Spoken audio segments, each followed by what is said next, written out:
नमस्कार मित्रों, हाजिर हूँ मैं सितंबर 2025 का मासिक राशिफल लेकर के। तो सितंबर में कैसा रहेगा आप सभी मकर राशि वालों का धन, शिक्षा, स्वास्थ्य, व्यापार और प्रेम जीवन, आज हम इस विषय में विस्तार से चर्चा करेंगे।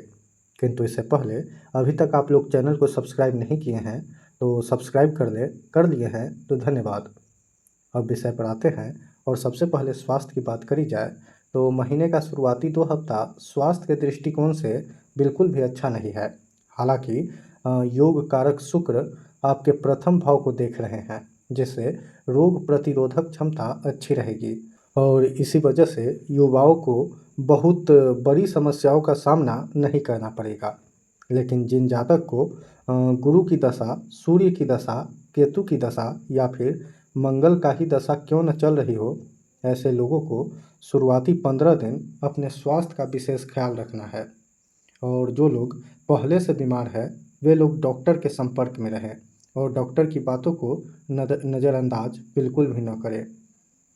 फिर 15 सितंबर को रोगेश नवम भाव में उच्च राशि में स्वराशि के हो जाएंगे, यानी शुभ फलदायक हो जाएंगे।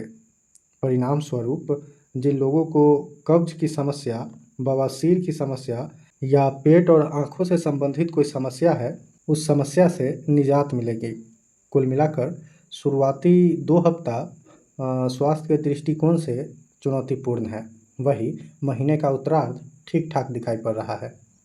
अब शिक्षा की बात करी जाए तो पंचम भाव शिक्षा का होता है। इस भाव को राशि शनि देख रहे हैं और पंचमेश शुक्र सप्तम भाव में है, केंद्र भाव में है, यानी 15 सितंबर तक अच्छी स्थिति में है।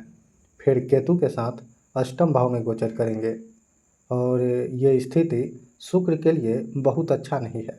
वही अब शिक्षा कारक बुध को देखें तो बुध शुरुआती 15 दिन खराब स्थिति में है। फिर 15 सितंबर को बुध नवम भाव में उच्च राशि में गोचर करेंगे, यानी अच्छी स्थिति में आ जाएंगे। यानी पंचमेश और शिक्षा कारक दोनों में से कोई एक अच्छा तो एक खराब स्थिति में इस महीने दिखाई पड़ रहे हैं।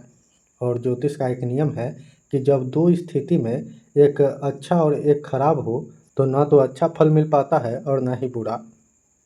यानी इस महीने जो छात्र पढ़ाई में अच्छा है उसके लिए ये महीना ठीक ठाक है और जो छात्र नॉर्मल है उसके लिए ये महीना सामान्य ही रहेगा। अर्थात अगर जातक पढ़ाई करता है तो पढ़ाई में अड़चन नहीं आएगी और अगर नहीं कब पढ़ता है तो ये समय अवधि जातक को पढ़ने के लिए कोई विशेष परिस्थिति को भी उत्पन्न नहीं करेगा। कुल मिलाकर ये महीना शिक्षा के दृष्टिकोण से सामान्य है। हालांकि दशा अगर पंचमेश की चल रही होगी और पंचमेश अच्छी स्थिति में होगी आपके कुंडली में तो शिक्षा ठीक ठाक रहेगा। अब आर्थिक स्थिति की बात करी जाए तो धनेश शनि तीसरे भाव में है, धन भाव में राहु है और धनेश का डिस्पोजिटर गुरु छठे भाव से धन भाव को देख रहे हैं। लेकिन ध्यान देने वाली बात यह भी है कि गुरु आपकी राशि में 2 नेगेटिव भाव को भी रूल कर रहे हैं, तो गुरु की दृष्टि उतना ज़्यादा लाभकारी नहीं है। कुल मिलाकर शुरुआती 15 दिन आर्थिक दृष्टिकोण से बढ़िया नहीं दिखाई पड़ रहा है। हालांकि धन लाभ होंगे लेकिन धन संचित होने में कठिनाई होगी, आमदनी से अधिक खर्च होंगे और धन संबंधित फ्रॉड होने के भी संभावना है, तो सतर्क रहें। फिर 15 सितंबर के बाद का समय शुरुआती 15 दिन के मुकाबले अच्छा रहेगा। अब कार्य क्षेत्र की बात करी जाए तो कर्मेश अर्थात दसम भाव का स्वामी शुक्र व्यवसाय के भाव में है, लाभेश मंगल भाग्य भाव में है, यानी व्यवसाय के दृष्टिकोण से यह महीना बढ़िया है।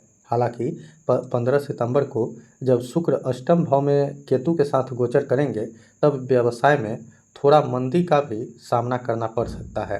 हालांकि फिर भी 13 सितंबर को मंगल जब दसम भाव में जाएंगे तो रियल एस्टेट से जुड़े लोगों के लिए अच्छा रहेगा।